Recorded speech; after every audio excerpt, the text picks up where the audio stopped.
আমি মালয়েশিয়া কিছুদিন আগে গিয়েছিলাম, মিজানুর রহমান আজহারি, ওনারেও জিজ্ঞাসা করেছিলাম যে মিজান মানে অনেকে আমাদের দেশে মনে করে দাড়ি পাল্লা, আপনি কি বলছেন? না, মিজান মানে দাড়ি পাল্লা না, মিজান মানে মানদণ্ড। পৃথিবীর প্রতিটি জিনিস পরিমাপ করার জন্য, মাপ দেওয়ার জন্য একটা আলাদা আলাদা যন্ত্র আছে না নেই? এখন যদি বলে স্টেজটা একটু মাপ দিয়ে দেন তো, এটা দাড়ি পাল্লায় তুলে দেবেন? কি দিয়ে মাপবেন? ফিতা দিয়ে। কি দিয়ে? এই যে পানি এর ভেতরে যদি বলি এইটা মেপে দেন তো, ফিতা দিয়ে মাপবেন? কেজি দিয়ে, লিটার দিয়ে? কথা বলেন না কেন? চাউল যদি নিয়ে এসে দিয়ে যে চাউল মেপে দেন, ফিতা দিয়ে মাপবেন? কে দিয়ে? প্রতিটি জিনিস পরিমাপ করার আলাদা আলাদা আলাদা যন্ত্র আছে, আর প্রতিটি যন্ত্রের নাম এক না আলাদা? এটা বুঝেছেন? কিয়ামতের ময়দানে যে আল্লাহ আপনাকে মাপবে মিজানের পাল্লায়, কি মাপবে? আমল। কি এটা জানেন তো যে আমল মাপ দেবে? মিজানের পাল্লায় কি মাপা হয়? আমল। বলেন বলেন, আরো জোরে বলেন। আমল মানে কাজ। আমল মানে, এখানে আসলে বিভিন্ন রকমের শ্রোতা, তো এই জন্য বোঝানো সমস্যা হবে। এইরকম মানের শ্রোতা হলে একবারে বুঝে ফেলতে। এই একবারে জবাব দেন তো আপনারা, আমল মানে বাংলায় কি? কাজ। কি মাপে? ফিতা দিয়ে। যে এখান থেকে এই কয় কেজি কাজ, কাজ এই যে এইভাবে দাড়ি পাল্লায় তুলে দিলাম 5 কেজি কাজ, এভাবে মাপে? কি এতদিন কি পড়িয়েছেন আর কি বুঝেছেন বলেন?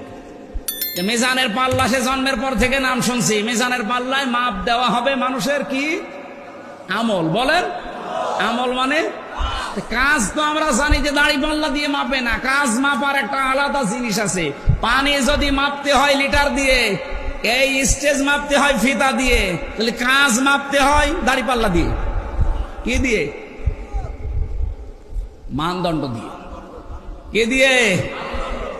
ওইটার বাংলা নাম আমরা জানি, যখন মাপ দেয়। কাজ মাপতে হলে একটা ওজনের যন্ত্র আছে, সেটা হচ্ছে গুরুত্বের ভিত্তিতে কাজ মাপা হয়। এটা না বুঝলে আবার প্রশ্ন করে। কাজ মাপতে হলে কি দিয়ে মাপে? গুরুত্ব দিয়ে। কি দিয়ে? না, আমার মনে হয় এখনো বোঝেন। কাজ মাপে কি দিয়ে? এ পর্যন্ত যদি ক্লিয়ার না হন আমি আয়াতে যাব না। সকালবেলা আপনি এবার গেবত করেন, হ্যাঁ কি বললো কিছু বুঝলাম না, আমার দরকার নেই এরকম ওয়াজ করা। আপনি বুঝেছেন কিনা বলেন যে কাজ মাপতে হয় লিটার দিয়ে, ফিতা দিয়ে, সিসি দিয়ে, দাড়ি পাল্লায়? কি দিয়ে? গুরুত্ব দিয়ে। গুরুত্ব কি বলেন বলেন? এখন গুরুত্বের ভিত্তিতে কি?